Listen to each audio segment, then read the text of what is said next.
si urobíme obrys nohy. Postavíme sa tak, aby sme mali váhu rozloženú rovnomerne na oboch nohách. Ideálne je, ak nám nohu obkreslí niekto iný, ale dá sa to zvládnuť aj bez pomoci.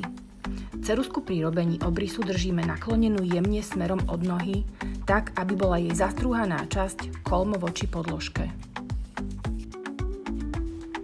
V ďalšom kroku si na obrise vyznačíme 2 bodmi najširšie miesto na chodidle. Väčšinou býva na úrovni malíčka.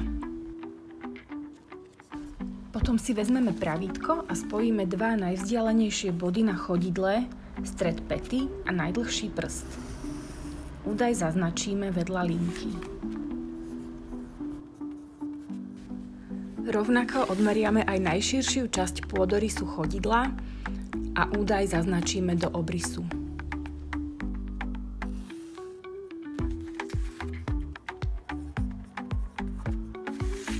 Nasleduje posledná fáza nášho merania a to je meranie šírkového obvodu nohy.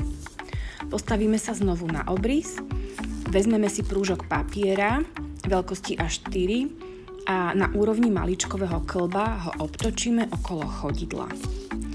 V mieste spojenia urobíme značku. Zaznačenú dĺžku potom odmeriame pravítkom. Ak máme doma kráčírsky meter, môžeme samozrejme použiť aj ten.